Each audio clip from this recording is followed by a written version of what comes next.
All right, so this is another interview with a participant student. So can I ask your name again? Yeah, I'm Quique. Quique.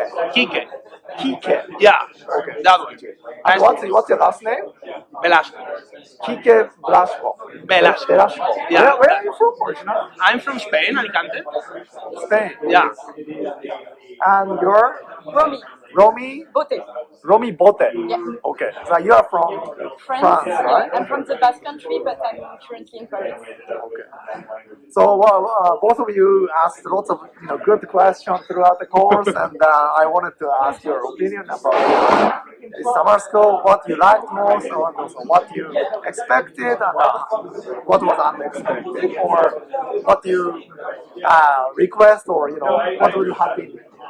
Well, what could have been better if this, summer school was this way or the other way, or something like that. What do you think? Overall. Go on, I don't want to conditionate you. I'm interested in your answer. Yeah. No, I think it was overall super good to meet a lot of people from the field, but also from different aspects. So, for example, I come from more computational and cognitive sciences. We met with some more electrophysiologists like you, and it was interesting to hear from different perspectives. It was super interesting to have researchers that have been in the field from a long time to ask more in-depth questions, but also to meet with new researchers, like super young researchers that we might be working on with in the future. And, so you're starting PhD in Sussex, and you're electrophysiologist. Yeah. I'm just finishing the PhD. I delivered the thesis here, one night here. I delivered the thesis. Ah, okay. Yeah. So you're finishing PhD in Spain. Yeah. Okay. And what's your postdoc? I'm going to go to Leuven, Belgium, to do some... Belgium, yeah. I'm moving to single cell biophysics. Okay. But after the course, I'm quite inspired to try to take some measurements and some approach, like this intrinsic point of view, complexity to a single neuron. And it inspired me quite a bit. Okay, that's good. Yeah. So sorry, I interrupted you, but okay. No, sure. So me, I will start my PhD in February, and so the goal will be it's more going to be about computational neurophenomenology, so to map more Computational neurophenomenology. Yeah, Wow. try to have more objective way to capture phenomenal experience of what it's like to be under specific experience. Before I was working with patients in disorder of consciousness, and we don't know anything about their phenomenology, what they feel like, and I think it's super important to try to understand this more in depth and with help with computational. So you were also interested in consciousness before you came here, or? It was more like a hobby. It was more like a hobby because I work in pain, and the Pain? the pain field is like super bottom-up driven. Like Which is very counterintuitive to it's me, super, actually. for you, but not for pain scientists. Yeah, that's I totally agree. I see your point. Like pain is only a subcategory of conscious experience. Yeah. So you have to be interested in how consciousness is generated to study pain. Yeah. But no, it's super bottom-up. Like nociceptions equal pain. Right.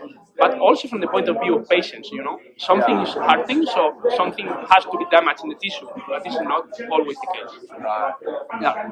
But now, after listening to all this IIT theory of all this phenomenology, you started to think about the shape of the structure of the pain? Yeah. And even for simple model, like a fucking neuron, how a fucking neuron is codifying nociception. Fucking neuron. A neuron. A fucking neuron. A fucking neuron. Yeah. You want to join? I mean, like, I'm here, but mostly just because I overheard a bit of the conversation. I was like, that sounds interesting. But I can be ephemeral if that's what you prefer. Okay. The voice of God. But actually, at the same time, I'm here, so. Maybe you can. Yeah, we can make a little bit of. No. This is fine. Do you want to sit on my lap? No, don't adjust. Please don't adjust. No, then just introduce yourself. Yeah. And then. Have the God, you're making me feel so. Oh wait, are you recording this? Yeah. No. Oh, I have to get the fuck out of here. You are here now. You cannot avoid it. There's absolutely no way. I don't need to be on the screen. So what's your name? Yeah, okay, but just by the sound, what's your name? My name is Andrew Shelton. Andrew Shelton. Working on Colostrum. colostrum. Yes. I remember. Yeah, we had a dinner. I don't see you, Andrew. You should. Yeah, I don't It's necessarily. avoiding purpose. All right. Well, if everybody's on the screen. Okay. And it's also very dark, so I think it's almost like impossible to see. Mutual Nice. setting, I guess.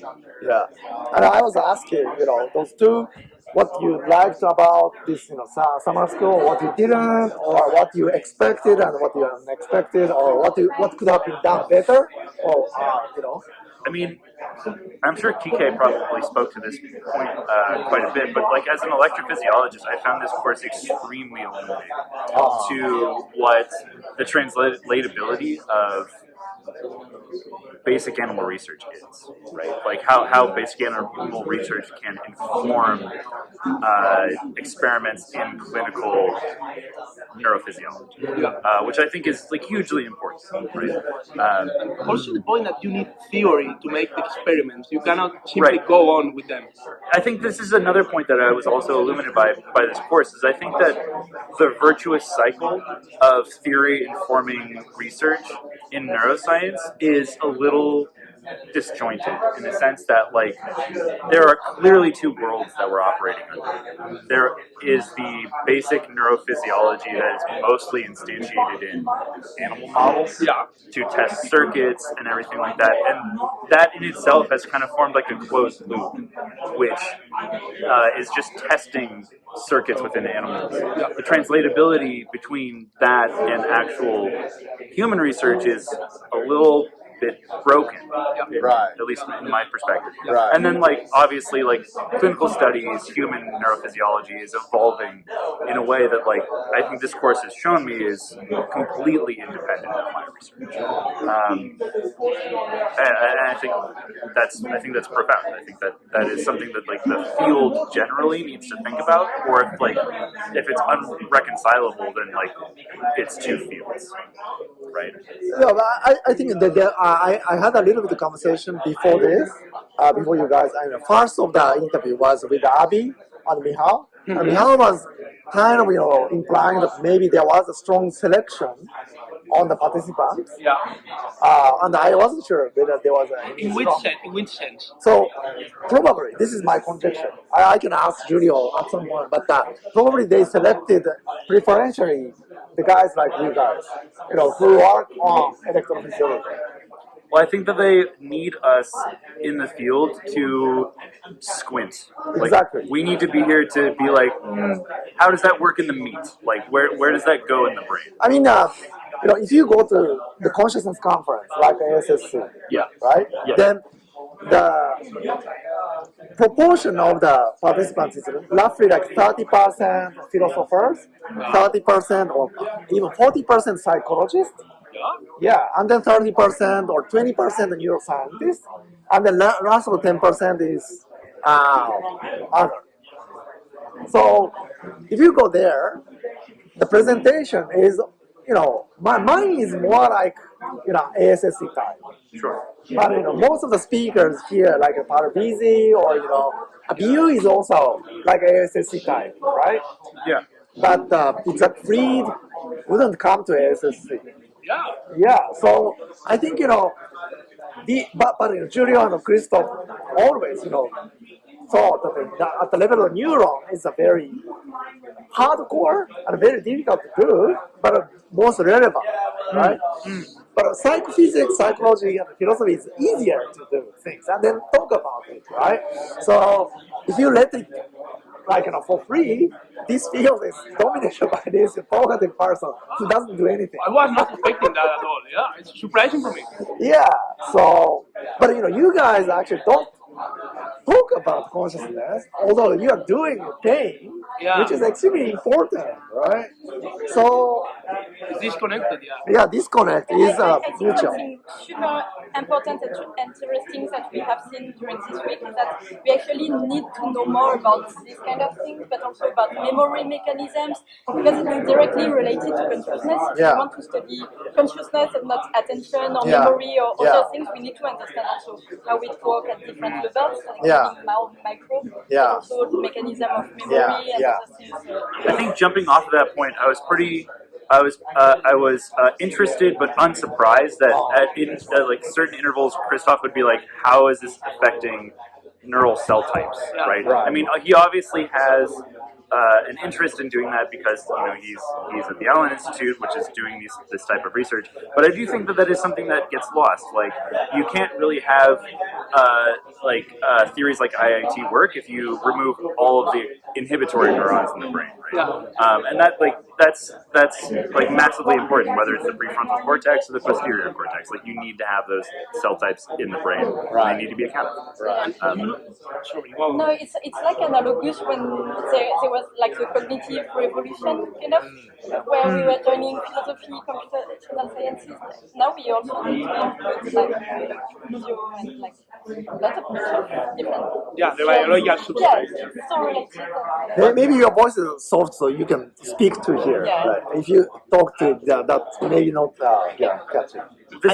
Go, please. Yeah, I was surprised because what I was not expecting at all, and I'm a clinician by education, but Clinician. yeah, I'm a clinician. Oh, I okay. didn't know that. That's awesome. Yeah, but then I changed field. But I was not expecting single cases and patients report to be so important to study consciousness, Like Melanie showed today. or the epilepsy thing that Paul Blumenfeld and Parvici showed. I mean, all those people got a lot of questions about that specifically, right? And I think that tells you something. I think it tells I never think that single cases, I have this kind of mindset, single cases, there's no statistic in here, they don't matter, but they are so important when you consider the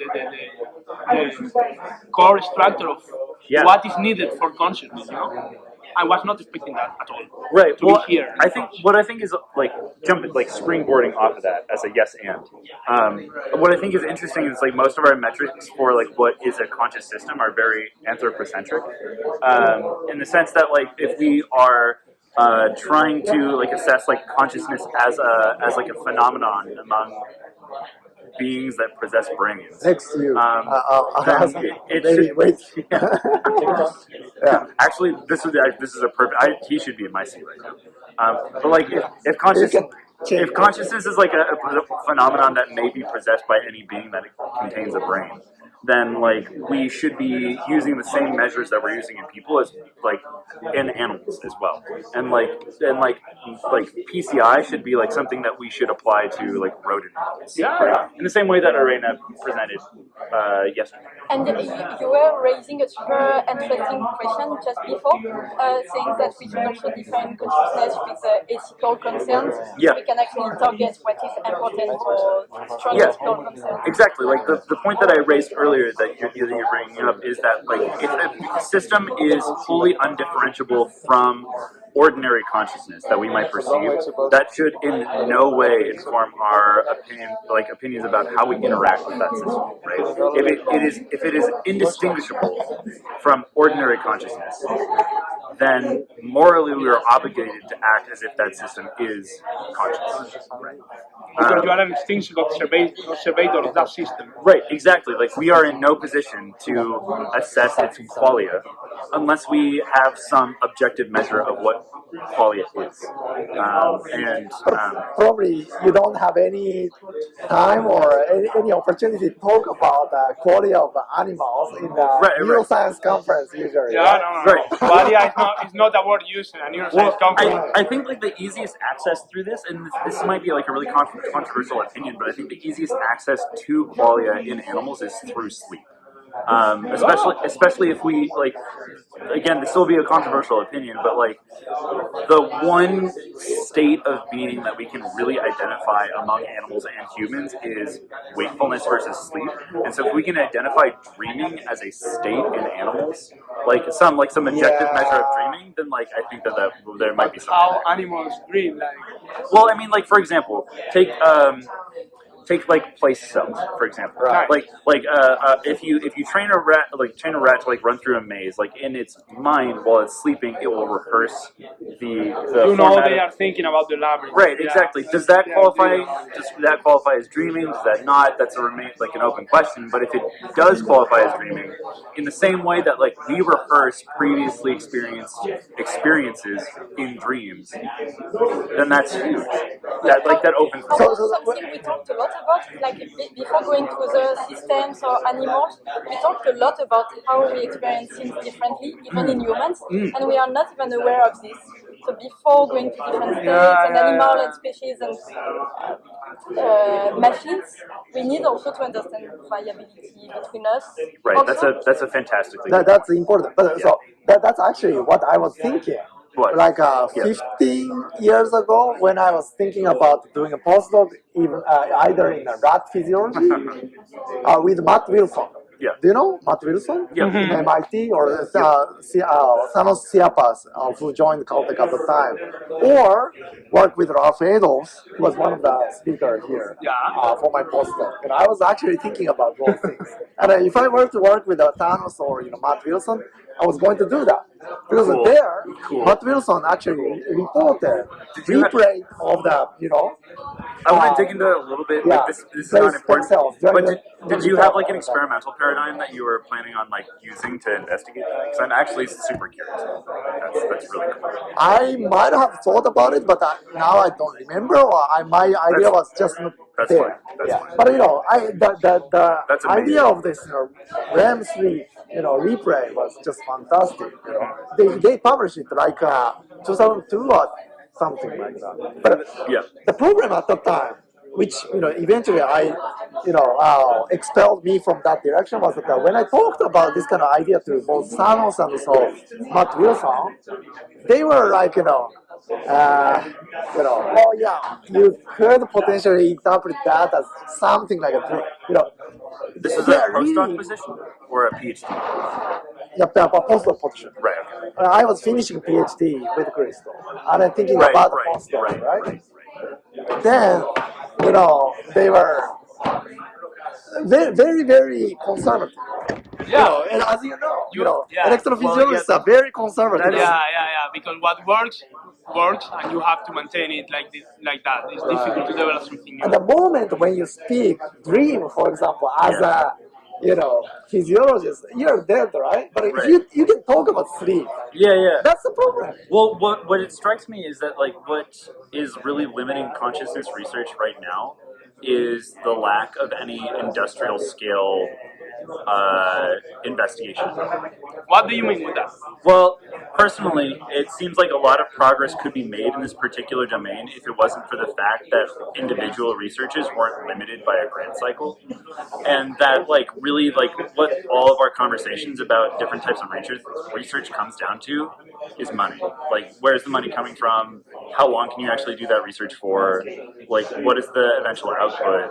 And like something like consciousness is not something that you can really research over a short time scale, especially. It is, for example, in pain. No. Like most of like the fundamental consciousness research that is happening right now is happening in people, and like it's happening in like clinical cases where consciousness is disrupted in some way, and like those patients don't come along very often, and you need to have. I mean, like, I don't want this to be construed with me advocating for inducing those types of situations in patients, but like, what we need, I think, is more funding for this research over longer time scales in an institutionally directed fashion. But I would disagree slightly. Okay, right? yeah, that's What's fine. your That's feeling fine. as a PI in this field? Yeah, sure. So I was taught always like that, right? And also, many people still in the field believe getting a grant with the term consciousness is just impossible. Yeah. Sure, yeah. But I have been doing that. But do you think that's just a survivor bias? Like, do you think that the fact that you are doing it is evidence that you like that it can be No, done? no, what I'm trying to say is that, somebody has to do it. Sure. No, I Even don't. if there is that no whatsoever. precedence, somebody has to do it. Otherwise, other people cannot follow it, right? Right. So that there is always somebody like you who tries to get the conscious paying animal. That's the title of the grant. You may fail 3 times, 4 times. You get it eventually. But it may be a hard pathway, but somebody has to do it. But it's important to society. I think there's commercial interest also in there because depression is a state of consciousness, pain it is. Sure. You have Sure, but those It's also our goal to identify what are the challenges and the ethical concerns that need to be identified, Yeah. so we can show them and justify also that we are just not doing philosophical research and there that has- we have a real goal. Ultimately, there needs primary to goal. be, You are right. Yeah. like, at least in the system that we're operating in right now, the thing that tends to motivate investors is a product, like the thing that we can show. Yeah, but that's the thing I want to say, right? So if you have a very clear goal that you want to get the paying consciousness grant, right?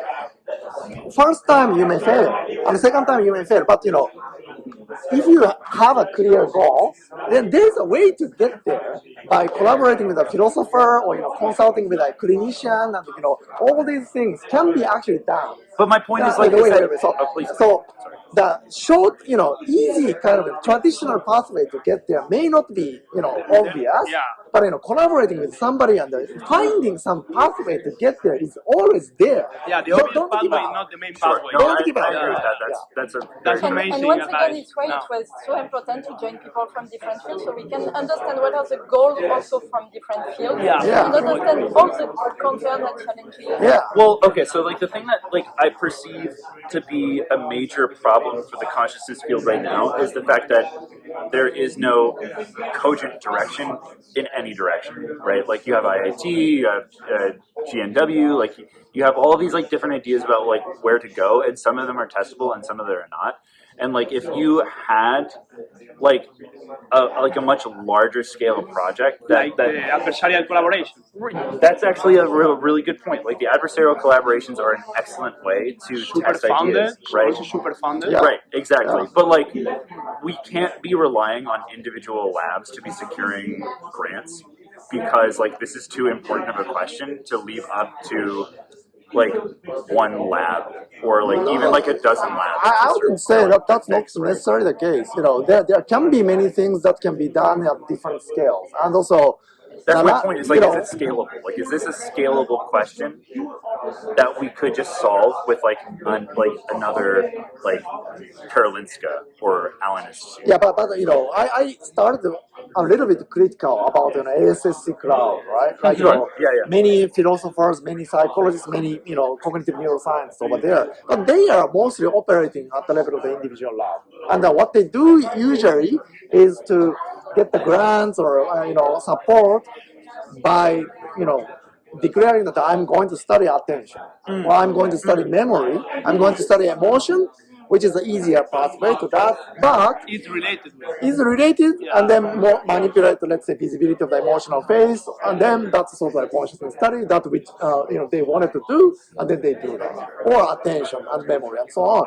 But the danger of this pathway, I would say, is that after doing this for many years, these people tend to forget. You forget, your They are original original. objective. Yeah. Totally agree. is So that just like, unless you don't do that, I think that's a really valid pathway to do. is that just project creep? Like you end up taking on like more like projects than like that are outside of like your remit then like No. It's just even if you have only like 2 or 3 projects, you can do this kind of pathway. And I have several other colleagues who, for example, wanted to generate artificial life, which would be like completely ridiculous and non-fundable from the biology side.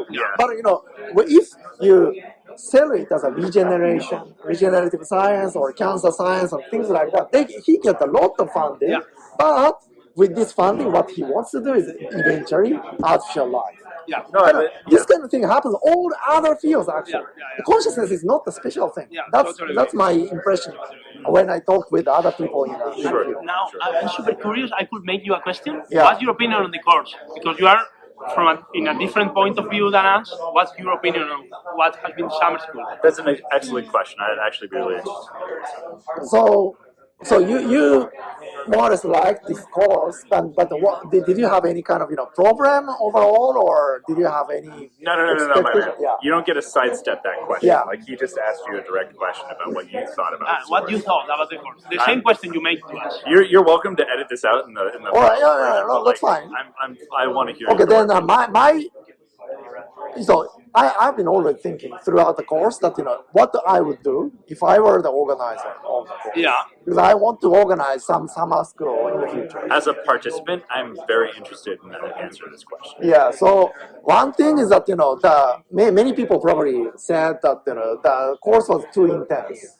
Or often, like there was no time to consolidate information, or like you start to mind wander after a while, right? Yeah, we are cognitive destroyed by this point. Yeah. That's true. So in my lab recently, I forced the break after every 30 minutes Yeah, for 5 I minutes. think that would be good. to everyone. Yeah.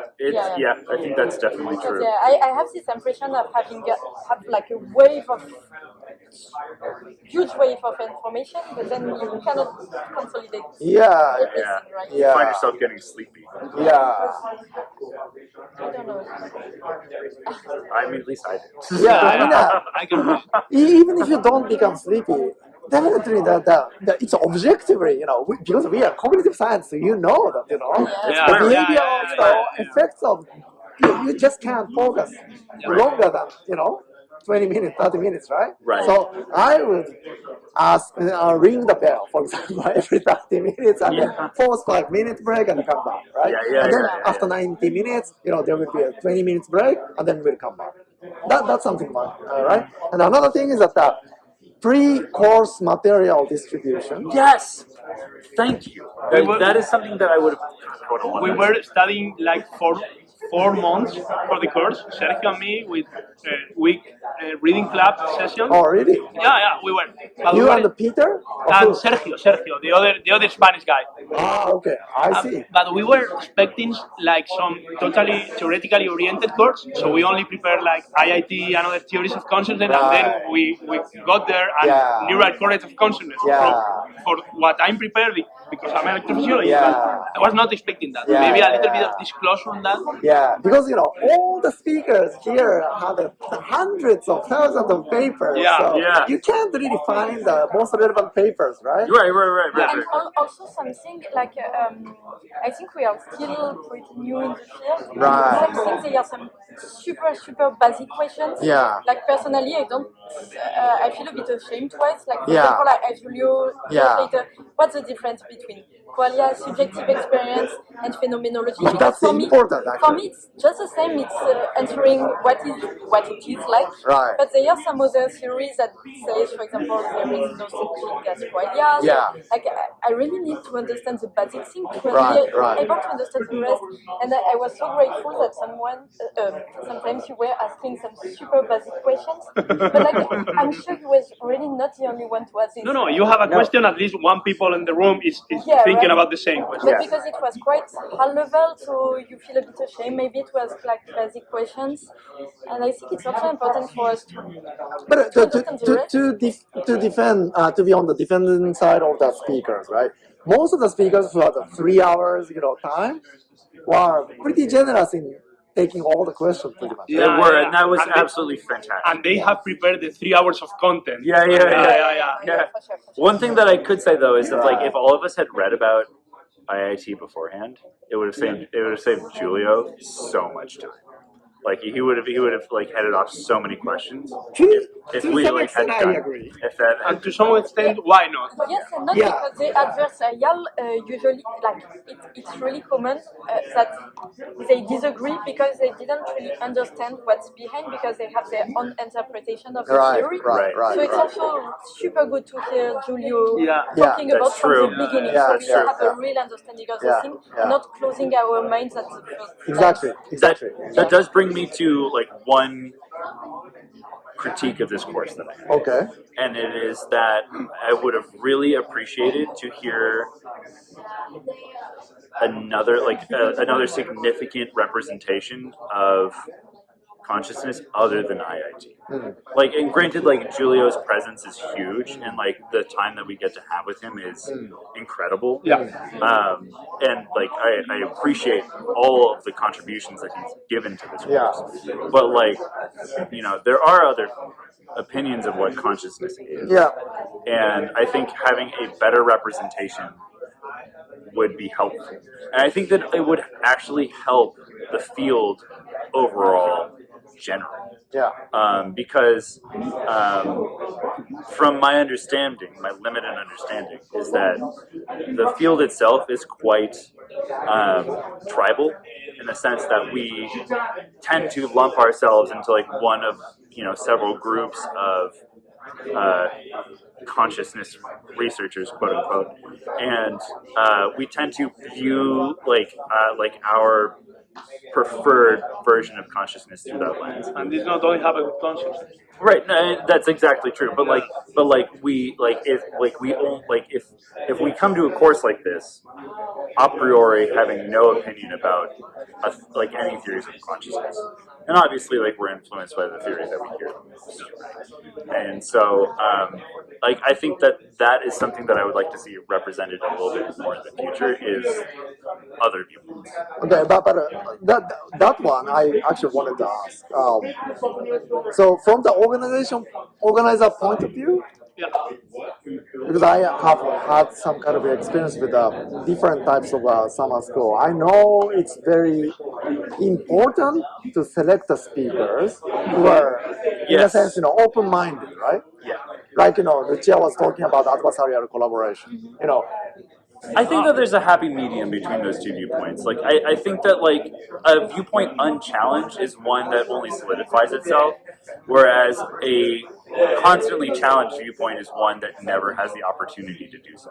And so, like, there's some level ground where those two things can occur simultaneously. Okay, yeah, I take your point, but so the global, bigger kind of objective of this summer school, right, is not really like, at this summer school we want to actually solve the problem of consciousness, really. That's not the case.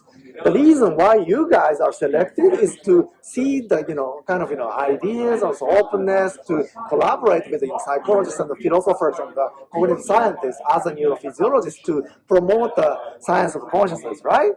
Yeah. And so, if, in this summer school, we gave some kind of impression to you guys that, this field is so much, quarrel and battles, and it sounds kind of interesting, and also, feels exciting, but at the same time, I don't think that's going to work in terms of a long-term kind of development of the field as it is in competition with other fields, right? Yeah, sure. We as a team, need to promote this consciousness science.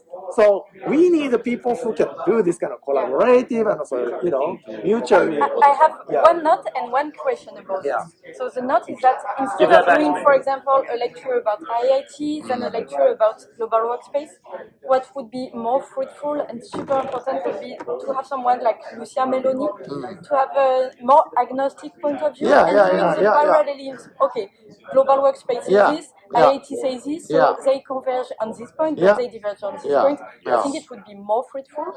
And so the question I had was like, when we were talking about with more students' point of view, we were all agreeing that we are still kind of agnostic with respect to the different series. We don't really know. Yeah, so We don't really have a specific series that is limited. So I'm wondering, is it biased because we are all coming from different fields here, or is it just like? Do you think neuroscience of consciousness is going to evolve more towards a more agnostic fields, like where we will trying to question the different theories and try to test a bit everything, or do you think that we will be more likely to evolve each of us towards more different theories of I don't know, but I that's why I wanted to actually ask before I answer your question, right? Did you actually feel that this conference, summer school was highly biased towards IIT? I mean, maybe two questions, right? Before the conference, Right. is it going to be more like an IIT intensive summer school? So that's probably your expectation, Yeah, right? I could answer that because my point of view is totally opposite from yours. Because as I said, we only prepared IIT for this Right, course, right. and I'm not an IIT aligned person. I think the question is super interesting. Is our process or the process of the field? And I was expecting, come on, the course directors are Julio Tononi and Christoph Koch. Yeah. We were expecting like a full IIT thing. Yeah. And for the first 3 days, we only have neural correlative consciousness, and they were Right. interpreted quite different. Right. BUH, for example, added a point of view from recurrent processing. Right. Rafi has his own theory, Right. and we were really And surprised. then Parvizi and the exact Yeah, read. we were Totally fair. super surprised. First, of the experimental character of the research. We were expecting theory, and then how much they delay IIT into this thing. Exactly. Can I offer a counterpoint? Yeah, to that? only to finish.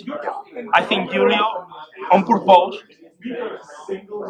was trying to not doing that. Yeah. Sitting at the end, Yeah. don't commenting anything, Yeah. don't trying to interpret things Yeah. in IIT. IIT is coming when it's coming, not prior to it. Yeah. Not everything is soaked by Not IIT. forcing Not forcing it Right. inside. Yeah. That's my impression of it. Yeah, That's an incredibly fair point, and I take it.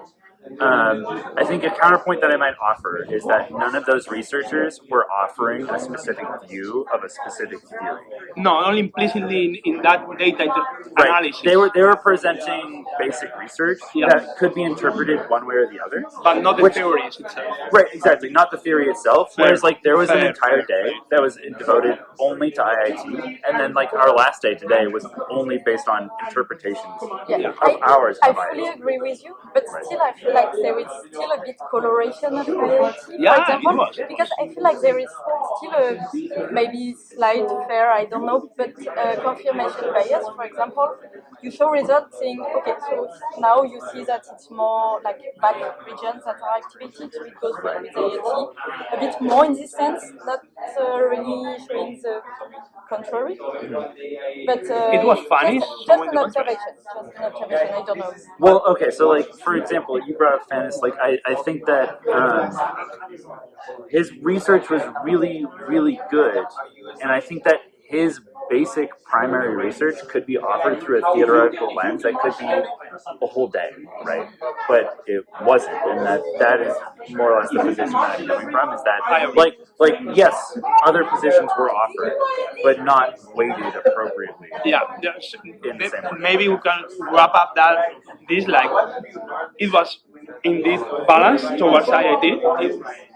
At some point, the biggest point from a theoretical point of view, because data were quite agnostic or interpreting different theories, but not as much as you could expect from a course organized by Julio Tononi, Well, you know? you talked about data, but also we need to take into consideration experiments, because experiments can be like either highlighting one or the other theories, and we need to be super careful also to which experiment we use. Is it not like a bit biased by one or the other? Yeah, right, yeah. That's the point. No, That's totally right. That's incredibly fair. I want to make it clear that, like, I am in no way sad that I got, like, a deep dive into IIT whatsoever. Like, I think that it was incredibly useful for me. I think it was incredibly useful for many people around me. Everybody sitting at this table, I think, got to have like a very edifying experience with it. I think that, like, you know, if you're going to bill yourself as a course on consciousness, then you want to experience everything. And comparing to how obscure or difficult the papers on IIT are, Yeah. here we have like a super clear explanation that And I should also refer to the fact that we have all different super interpretation, and when we read the paper, we can just don't understand our way. And it's super important to be super clear about yeah, to contrast with other people. Yeah. What you understood. Ah, Yeah. I really like something also to wrap up with, like what Nao says at the end during the Q&A session. Yeah. Like I said, like for him, theories are not just to validate or falsify another theory, but to get some inspiration about the phenomenon. And for me, it's how I see IIT. Like I wouldn't say I'm like 100% sure it's a good one or the bad one, but at least it gives some super interesting intuitions about what is consciousness, how we should define it, how we should the direction we For the moment, I'll stop. Yeah,